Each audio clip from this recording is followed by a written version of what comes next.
C'est aujourd'hui que les femmes françaises commencent à travailler gratuitement, précisément cet après-midi à 16h48. Notez-le, chères auditrices.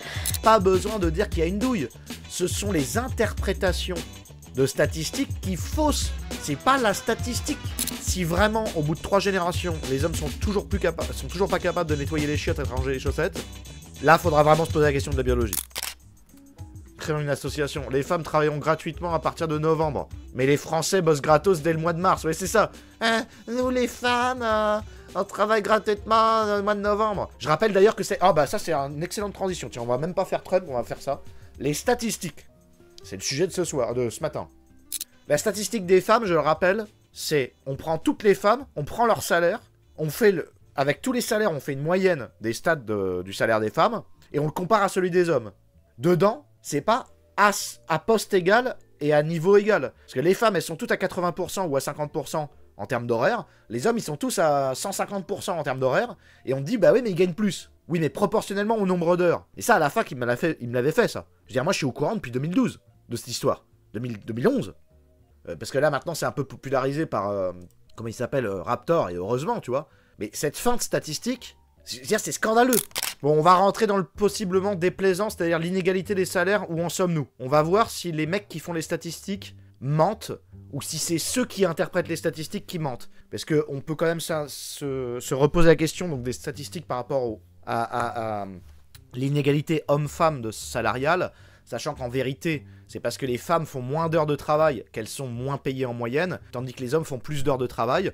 Donc on peut pas en conclure que les femmes gagnent moins que les hommes. On peut en conclure que les femmes travaillent moins que les hommes. Donc là, elle va parler d'inégalité de salaire. On va voir si ceux qui produisent les stats sont conscients de cette douille ou s'ils amplifient la douille. Alors, on a des études de l'INSEE sur l'inégalité homme-femme. Ils sont conscients qu'à situation identique, c'est 4% d'écart. Ok. À situation identique, c'est quand même 4% d'écart. Mais ce 4%, c'est pas justement le fait que les femmes négocient moins que les hommes. Parce que dans mon entourage proche, les nanas ne négocient quasiment jamais leur salaire s'il n'y a pas le mari derrière pour leur dire négocie. Et même quand on est derrière pour leur demander de négocier, elles négocient pas dur du tout. Est-ce que vous saviez que 70% des femmes n'ont jamais demandé une augmentation de salaire? Ça ne me surprend pas. C'est vrai qu'on a tendance en tant que femme à se sous-estimer. On ne se sent pas forcément légitime à aller exiger des augmentations ou même des très grosses augmentations, même si derrière le travail est fait, et où on juge que justement c'est peut-être plus au manager de venir spontanément récompenser la personne. Dans le secteur privé en 2021, les femmes perçoivent un revenu salarial net moyen de 18 630 € contre 24 640 € pour les hommes, soit 24% de moins. Cet écart s'est régulièrement réduit au cours du temps, au cours des 25 dernières années. Il était, à titre d'exemple, de 34% en 1995. Le revenu salarial moyen correspond à la rémunération effective perçue par un salarié au titre de ses activités professionnelles tout au long de l'année. Donc on s'en branle. Parce que si on fait la moyenne entre Méziane, Straight et moi, on n'aura rien compris. Si en plus, on prend 2 arabes de chez les meilleurs, un qui est riche, un qui est pas riche, et 2 blancs de chez les meilleurs, un qui est riche, un qui est pas riche, et on dit, ou 2 pauvres, ou 2 riches, quoi, et on dit, en moyenne, les arabes de chez les meilleurs, ils sont mieux payés que les blancs, quoi. Enfin, je veux dire, mais on regarde même pas le nombre d'heures qui passent, tu sais, enfin, ça n'a aucun sens, quoi. C'est juste, on regarde combien ils touchent, et on dit, ah putain, ils ont moins.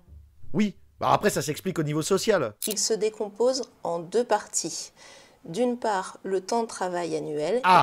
Et d'autre part, le salaire en équivalent temps plein. Ah, alors, vas-y, démontre-nous alors. On récapitule. Il se décompose en 2 parties. Il se décompose en 2 parties. D'une part, le temps de travail annuel et... Voilà, est-ce que tu es à 35 heures, quoi? Est-ce que tu mets du temps? Et d'autre part, le salaire en équivalent temps plein. Oui. D'autre part, le salaire en équivalent temps plein. Oui, parce que du coup, elles font pas de temps plein. Donc, oui, voilà, faut comparer ce qui est comparable. En 2021, le temps de travail annuel moyen des femmes est inférieur de 11% à celui des hommes. Voilà. Comme ça, c'est réglé. Ok? D'une part, parce qu'elles sont plus souvent à temps partiel, que ce soit une situation subie ou choisie. Ça, qu'on s'entende bien là-dessus. En effet, on pourrait questionner le raisonnement de la société parce que c'est les nanas qui rangent les chaussettes et qui s'occupent des mômes, donc c'est normal qu'elles aient un temps de travail réduit par rapport aux hommes. La plupart du temps, dans les couples où ça se passe bien, tout le monde s'en fout. Je veux dire, l'homme, tant qu'il dit pas hey, tu ramènes moins à la maison, bah oui, elle ramasse les chaussettes, donc on peut pas tout faire. Donc, d'accord, plus de mi-temps chez les femmes et moins d'heures sup. Mais en même temps, tu peux pas être à 45 heures, ramasser les chaussettes, nettoyer le caca au fond des toilettes, ramasser le caca des gosses, et en plus être à 45 heures. Il y a un moment, ok, c'est le problème de la société patriarcale. Perso, ma copine gagne plus que moi. Oui, après, chacun son truc. Non mais là, on parle en moyenne. Et... Bon, on a la preuve que c'est ceux qui chopent les stats qui mentent. Voilà, complètement. C'est clairement énoncé. Tout à fait, Eliade. L'écart de salaire en équivalent temps plein entre les femmes et les hommes en 2021 dans le secteur privé est de 15%. Alors attention avec l'équivalent temps plein. L'écart de salaire en équivalent temps plein chez les femmes. Alors attention, parce que moi j'étais tombé sur une statistique qui dit les femmes sont moins payées que les hommes dans le même secteur. Alors, à l'époque quand j'avais vu ça, je sortais de McDonald's. À McDonald's, il y avait l'histoire de la négociation, mais il n'y avait pas que ça. Dans les hommes, t'avais le directeur qui était compté dans la stat. Ok ?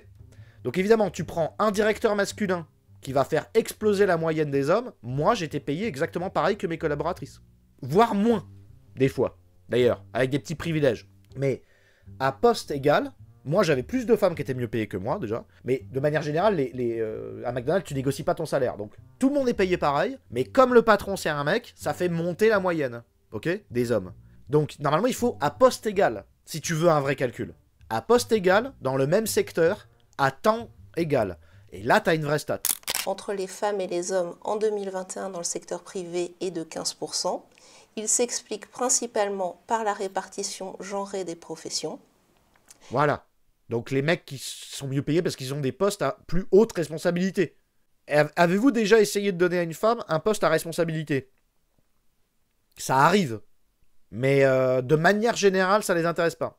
Les femmes et les hommes n'exercent pas les mêmes professions et les femmes accèdent moins fréquemment aux emplois les plus rémunérateurs.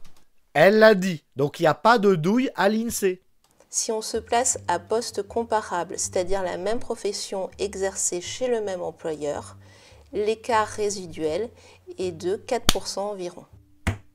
Donc le pourcentage qui peut s'expliquer par la négociation, ou une forme de misogynie, ou la crainte de « tu vas être enceinte », ou ce genre de truc. Ok, donc c'est clair. Donc, par contre, ils l'ont publié il y a 1 an, cette vidéo. Mais donc, les salariés de l'INSEE sont au courant et jouent carte sur table. Il n'y a pas besoin de dire qu'il y a une douille. Ce sont les interprétations de statistiques qui faussent. C'est pas la statistique. C'est de ça dont on a besoin. On en a marre de CNews ou de Le Monde qui trichent et qui racontent n'importe quoi sur la base des statistiques. Je suis dev, les meufs ont des promos plus faciles. Oui, en plus, dans certains domaines, il y a ça. Mais ça, c'est du domaine de l'interprétation. Ici, après, c'est à nous d'interpréter les 4%. Poste égal, temps de travail égal, 4% de différence entre les hommes et les femmes. C'est pas avec 4% que tu peux arriver à la conclusion que depuis novembre, les femmes travaillent gratuitement. Hein. Ça veut rien dire, les femmes. On revient au truc de Soral, la femme cadre et la femme prolétaire n'a rien à voir. En fait, c'est... S'il y a quelque chose à jouer sur l'inégalité homme-femme, c'est plutôt sur la psychologie des hommes, il faut leur apprendre à ranger les chaussettes. Si vraiment, au bout de 3 générations, les hommes sont toujours pas capables de nettoyer les chiottes et de ranger les chaussettes, là, il faudra vraiment se poser la question de la biologie. Et dire, bon, t'as un problème mental ou comment ça se passe? Enfin, qu'est-ce qui se passe? J'arrive pas. Ok. Bon, on réorganise la société avec, je sais pas, où les femmes, elles sont plus payées pour moins de temps de travail, ou j'en sais rien, mais... ma meuf me fait ramasser mes chaussettes et... Ah non, mais moi aussi. Alors, attends. Sopa. Je dis pas qu'on le fait pas. Je dis, on le fait pas intuitivement. Faut toujours quelqu'un derrière. Moi aussi, c'est moi qui le fais. Moi, vous verriez comment a compris ma nana, comment elle fait, maintenant. Je perds 15 points en virilité. Hein. Moi, c'est à la russe. Enfin, c'est vraiment... Bon. Silence. Faut que je ferme ma gueule. Je me lève. Je sais, en fait. Le pire, c'est que j'ai une mémoire, je sais. Donc j'y vais et je le fais. C'est juste qu'il faut quelqu'un pour taper sur la table. Mais maintenant, maintenant, je suis comme un chat, quoi. J'ai été dressé. Elle fait un bruit, il y a un bruit. Et c'est bon, je me lève, je vais le faire. Et après, oui, pour réparer la voiture. Dans ce cas-là, les nanas, bon, bref. Les chaussettes, c'est pas grave. Tant que les mecs compensent par autre chose, bien sûr. On a plus le droit Oubliez les chaussettes si on a plus de salaire, par exemple. Toutes les chaussettes. Par exemple, on payait les sorties. Ah oui, par contre, oui, ce serait bien que les nanas elles payent la sortie. Ouais. Moi, je le laisse, ça, par contre. Allez, quelle inégalité homme-femme après 65 ans? On s'écoute celle-là. De toute façon, c'est des trucs d'une minute. Les femmes ont la chance de vivre plus longtemps que les hommes, même si les écarts d'espérance de vie entre les femmes et les hommes se réduisent au fil du temps. Tu sais, t'as envie de dire le même. Ils savent.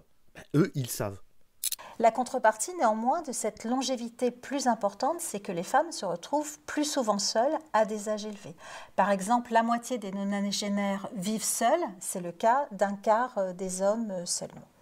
Par ailleurs, aux des âges élevés, les femmes rencontrent plus souvent... Je vais vous dire quelque chose, les femmes. Vous savez pourquoi on meurt avant vous? Parce qu'on supporterait pas de perdre notre partenaire. Je trouve qu'il y a du vrai. Surtout parce qu'on a beaucoup travaillé, je pense. Et qu'on fume et tout. Et qu'on a des comportements à risque.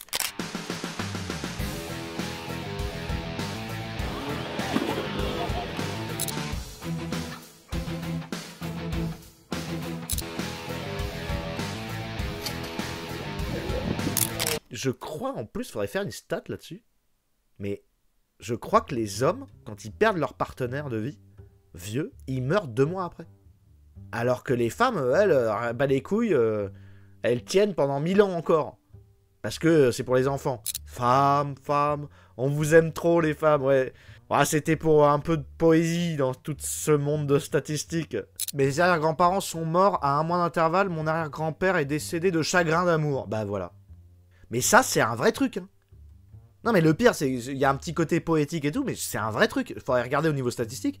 Mais les chagrins d'amour, chez les mecs, quand c'est les nanas qui partent avant, les gars, ils partent 2 mois après. Ils peuvent pas, hein. En même temps, il n'y a plus personne pour ramasser les chaussettes et faire à bouffer, donc de toute façon, les mecs, ils sont comme ça. T'as plus la femme, ils sont comme ça. J'ai faim. J'ai faim. Et il n'y a personne qui répond. Donc, les nanas, elles nous mettent sous tutelle, elles nous font à bouffer, elles nous mettent sous cocon, et elles ont intérêt à mourir après nous, parce que sinon, on est dans la merde, en fait. Soit c'est l'église, soit on claque, ouais. Ça arrive aussi chez certains oiseaux, je crois. Bah, on est tous des pigeons, donc... Cette stratégie, à terme, permettra, d'une part, de renforcer les capacités des institutions statistiques nationales en matière de production et de diffusion des statistiques officielles de qualité. C'est plus clair que là, il y a des projets, les mecs. Pourquoi les Français, ils parlent plus comme ça?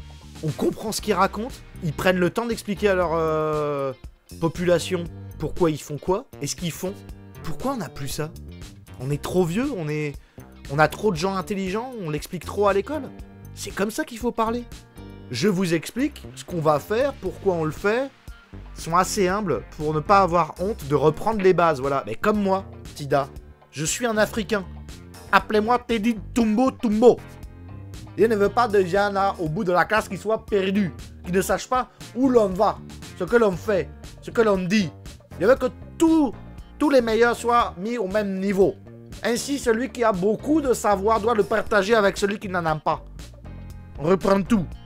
Humilité.